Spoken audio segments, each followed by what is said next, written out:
Hello everyone, कैसे हैं आप सब। साइंस के chapter 11 transportation in animals and plants, इस चैप्टर की रीडिंग कर रहे थे हम लोग। और पिछले वीडियो में हमने सर्कुलेटरी सिस्टम इसको समझा था। ह्यूमंस के अंदर सर्कुलेटरी सिस्टम को समझते हुए हमने blood vessels, arteries, veins, heart beat, इन सब के बारे में पढ़ लिया था। आज के वीडियो में हम जिस टॉपिक को कंप्लीट करेंगे वो क्या है, excretion in animals. What is excretion? Recall how carbon dioxide is removed as waste from the body through the lungs during exhalation. अब आप ये याद कीजिए कि हमने क्या पढ़ा था कि हमारी बॉडी ऑक्सीजन को यूटिलाइज करती है। हम एयर ब्रीथ करते हैं, उसमें ऑक्सीजन जो है एब्जॉर्ब हो जाती है। पूरी बॉडी यूटिलाइज करने के बाद में क्या होता है, वो ऑक्सीजन कार्बन डाइऑक्साइड में कन्वर्ट होती है। उस कार्बन डाइऑक्साइड को हम क्या करते हैं, एक्सहेल कर देते हैं, अपनी बॉडी से बाहर निकाल देते हैं। Also recall that the undigested food is remove during the egestion. इसके अलावा हमने और क्या पढ़ा था कि जब हम फूड इनटेक करते हैं वो डाइजेस्ट होता है, उसके बाद में जो अनडाइजेस्टेड फूड रह जाता है उसको भी इजेशन के थ्रू बाहर निकाल देते हैं। Let us now find out how the other waste materials are removed from the body. अब इसके बाद देखते हैं कि क्या इसके अलावा भी और वेस्ट प्रोडक्ट्स हैं जो हमारी बॉडी में डेवलप होते हैं, और अगर होते हैं तो हम उनको कैसे बाहर निकालते हैं। You may wonder where these unwanted materials come from. आपको ये ताजुब होगा कि ये अनवांटेड मटेरियल्स आते कहाँ से हैं, कहाँ से आते हैं। When our cells perform their functions, certain waste products are released. जब हमारे सेल्स मीन्स हमारी बॉडी में वर्किंग कैसे होती है, हमारे सेल्स रेगुलर कुछ ना कुछ काम करते रहते हैं, और सेल से ही मिलके बॉडी बनी हुई है। हजारों लाखों करोड़ों सेल्स हैं हमारी बॉडी में, और हर सेल कुछ ना कुछ वर्क करता रहता है। वर्क करने के लिए उसको मिनरल्स चाहिए, एनर्जी चाहिए, ऑक्सीजन चाहिए। तो इन सब का यूज़ करके वो जब वर्क करते हैं तो उसके बाद क्या होता है, वहाँ पर वेस्टेज डेवलप होते हैं, कार्बन डाइऑक्साइड डेवलप होती है। तो ये सब वेस्ट प्रोडक्ट्स जो हैं हमको इनको बॉडी के बाहर निकालना है। These are toxic and hence need to be remove from the body. ये सब टॉक्सिक हैं। टॉक्सिक मीन्स ऐसी चीज़ें जो किसी भी उसके लिए हार्मफुल हों, मीन्स जहरीली हैं, हमारे शरीर उसको यूज नहीं कर सकता है। ये क्या है, हमारे लिए बॉडी के लिए टॉक्सिक हैं। The process of removal of waste produced in the cells of the living organism is called excretion. देखिए ये एक्सक्रीशन की डिफिनेशन हो गई। अब एक्सक्रीशन क्या है, इन्हीं वेस्ट प्रोडक्ट्स को हमारी बॉडी से बाहर निकालने का प्रोसेस जो है, किसी भी लिविंग ऑर्गेनिज्म की बॉडी से बाहर निकालने का प्रोसेस जो है वो एक्सक्रीशन कहलाता है। The parts involve in excretion from the excretory system. और एक्सक्रीशन में जो पार्ट इन्वॉल्व होते हैं वो सारे पार्ट मिला करके क्या बनाते हैं, एक्सक्रीटरी सिस्टम बनाते हैं। ओके, तो अब ये एक्सक्रीटरी सिस्टम ह्यूमंस के अंदर, हम लोगों के अंदर किस टाइप का होता है, कैसे वर्क करता है, चलिए इसको भी पढ़ते हैं। The waste which is present in the blood has to be removed from the body. अब हमारी बॉडी के अंदर जो ब्लड, देखिए जितना भी ट्रांसपोर्टेशन हो रहा है सब ब्लड के थ्रू हो रहा है, इसको हमेशा याद रखिएगा। तो जो वेस्टेज हैं वो भी ब्लड के थ्रू ही ट्रांसपोर्ट हो रहे हैं। अब हमारी बॉडी में क्या हो रहा है, ये वेस्टेज भी मिक्स हो जा रहे हैं। अब वेस्टेज बॉडी में ब्लड में मिक्स हो गए, ब्लड में मिक्स होने के बाद हमको क्या करना है, इनको शरीर से बाहर निकालना है। How can this be done, ये कैसे होगा। A mechanism to filter the blood is required.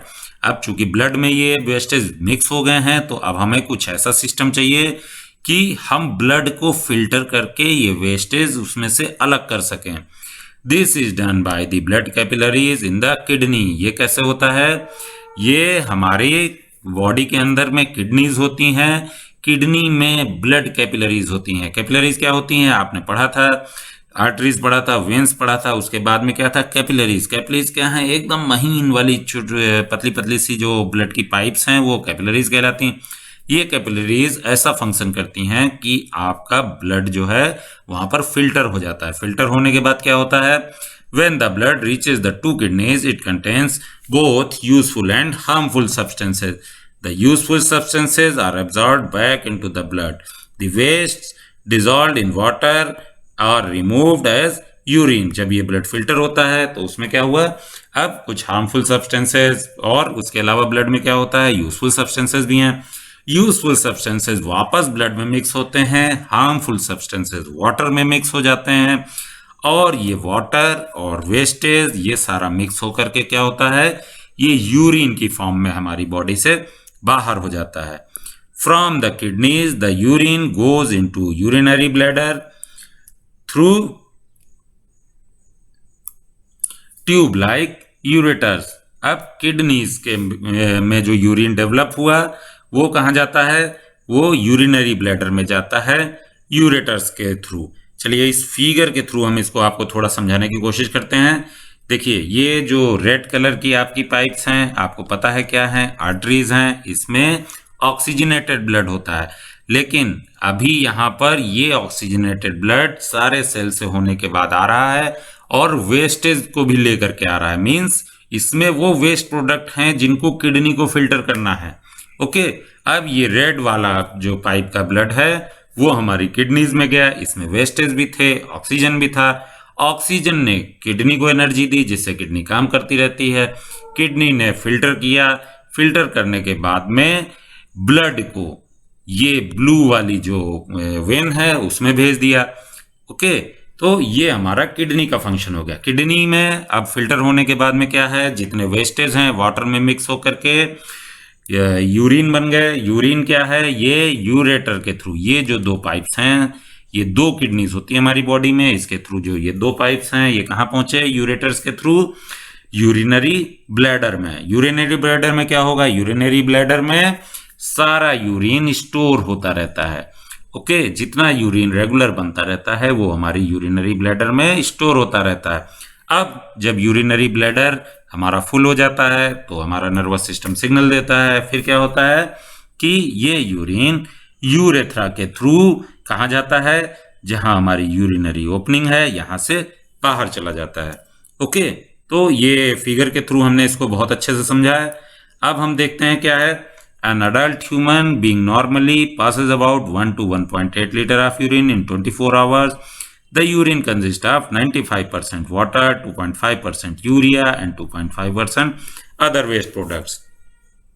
एक अडल्ट ह्यूमन जो है नॉर्मली एक दिन में क्या है 24 आवर्स में 1 लीटर टू 1.8 लीटर तक यूरिन पास करता है।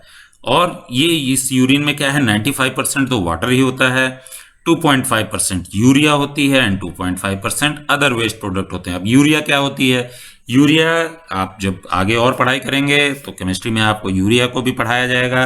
ओके, और 2.5% जो अदर वेस्टेज है इसमें भी कई सारे ऐसे प्रोडक्ट होते हैं जो हमारी बॉडी को रिक्वायर्ड नहीं होते हैं। अब आते हैं इसके अलावा और क्या चीजें हैं, स्वेट, जो हमारी बॉडी में पसीना निकलता है, स्वेटिंग होती है, उसके बारे में जानते हैं। We have experienced that we sweat on a hot summer day. The sweat contains water and salts. Bujo has seen that sometime in summer, white patches are formed in our clothes, especially in area like underarms. These marks are left by salts present in the sweat. देखिए sweating के through भी हमारी body से कुछ waste products निकलते हैं। आपने देखा होगा कि गर्मियों में स्वेटिंग जब होती है तो बुझो ने क्या बताया कि उसने कई बार देखा है कि कपड़ों पे वाइट पैचेस दिखाई देते हैं, स्पेशली अंडर आर्म के पास या कहीं। ऐसा होता क्या है, जब आप उस शर्ट को पहन रहे हैं या कपड़े को पहन रहे हैं और आपके स्वेटिंग के साथ में सॉल्ट, कुछ मिनरल्स, कुछ ऐसी चीजें निकलती हैं जो वाटर में मिक्स होती हैं, और जब आपके शर्ट पे या अंडर आर्म्स के पास जो भी कपड़ा था वो गीला हो जाता है उसकी वजह से, फिर पानी तो इवेपोरेशन के थ्रू उड़ गया, उसका सॉल्ट्स रह जाते हैं, सॉल्ट्स रह जाते हैं तो वही वो वाइट पैचेस बना देते हैं। वो जो वाइट पैचेस हमको दिखाई देते हैं वो उन्हीं सॉल्ट्स की वजह से होता है। Does sweat serve any other function? अब ये तो एक हो गया वेस्ट प्रोडक्ट्स निकलने का तरीका, स्वेटिंग के थ्रू भी कुछ वेस्टेज निकल गए। उसके अलावा स्वेट का क्या काम है, स्वेटिंग से क्या फायदा होता है? We know that the water kept in an earthen pot matka is cooler. This is because the water evaporates from the pores of the pot which causes cooling. Similarly, when we sweat, it helps to cool our body. अब अगर आपने कभी ये पढ़ा हो कि किसी मिट्टी के मटके में हम पानी रखते हैं तो मिट्टी के मटके से पानी ठंडा कैसे होता है। क्या होता है कि पानी क्या है, धीरे धीरे मटके से रिस के थोड़ा सा बाहर आता है। जो बाहर आता है मटके से पानी, वो इवेपोरेट होता रहता है। जब इवेपोरेशन का प्रोसेस होता है तो वो एरिया कूल होता रहता है। उसकी कूलिंग की वजह से मटके का पानी भी ठंडा हो जाता है। तो इसी तरीके से गर्मियों में जो हमें स्वेटिंग होती है, वो स्वेटिंग क्या करती है, हमारी बॉडी के टेम्परेचर को मेंटेन करने का काम करती है। जो पसीना हमारा आता है वो पसीना एवोपरेट होता रहता है, जिससे हमारी बॉडी ठंडी होती है। इसलिए गर्मियों में बॉडी का टेम्परेचर मेंटेन करने के लिए बॉडी अपने आप ही स्वेटिंग भी करती है, इसीलिए हमें गर्मियों में पसीना ज़्यादा आता है।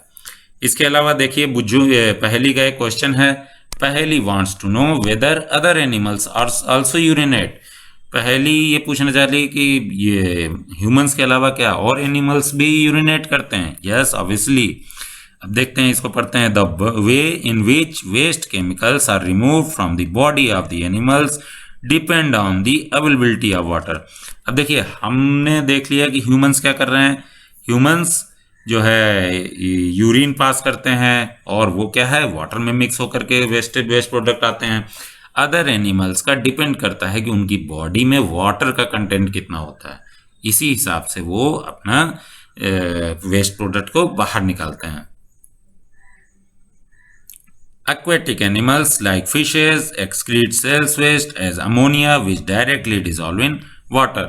Aquatic animals जैसे फिशेज हैं, वो उनके सेल्स क्या करते हैं, वेस्ट प्रोडक्ट को अमोनिया की फॉर्म में बाहर करते हैं। हमारे यहाँ में यूरिया की परसेंटेज ज़्यादा होती है, वो अमोनिया निकालते हैं जो वाटर में डायरेक्टली डिजॉल्व हो जाता है। अब अमोनिया क्या होता है, अमोनिया भी आप उसकी डिफिनेशन और उसकी जो कैरेक्टरिस्टिक होती हैं वो काफ़ी आगे पढ़ेंगे। अभी आपको ये पता चलना चाहिए कि एक्वाटिक एनिमल्स लाइक फिशेज जो एक्सक्रीट करती हैं वो अमोनिया की फॉर्म में है। Some land animals like birds, lizards, snakes excrete a semi solid white colour compound uric acid.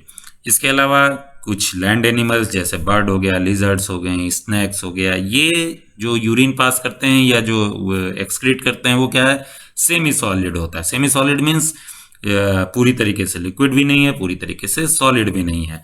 और ये क्या है, एक वाइट कलर का इनका वो शो होता है जो यूरिक एसिड कहलाता है। The major excretory product in human is urea. Human के अंदर मेजर एक्सक्रेटरी प्रोडक्ट क्या है, यूरिया। ये आपने पहले भी पढ़ लिया। अब देखिए दूसरा क्या है point. Sometimes a person's kidneys में stop working due to infection और इंजरी। कई बार क्या होता है कि हम लोगों की किडनी काम करना बंद कर देती है किसी इन्फेक्शन की वजह से या किसी इंजरी की वजह से। As a result of kidney failure waste products start accumulating in the blood. अब हमारी बॉडी में आपको पता है कि 2 किडनियां हैं, ठीक है। तो 2 किडनीज हैं, तो उनमें क्या होता है कि अगर कोई एक किडनी फेल हो गई तो दूसरी किडनी पे ज़्यादा लोड आ जाता है, या दोनों किडनीज में इन्फेक्शन हो गया तो क्या होगा, वेस्ट प्रोडक्ट जो हैं जो फिल्टर नहीं हो पा रहे हैं वो क्या होगा, ब्लड में ही मिक्स होते रहेंगे। मिक्स होंगे तो क्या होगा, हमारी बॉडी को वो नुकसान करेंगे। Such persons can not survive unless their blood is filtered periodically through an artificial kidney. ऐसे लोग ज़्यादा दिन सर्वाइव नहीं कर पाएंगे अगर उनका ब्लड फिल्टर नहीं होगा।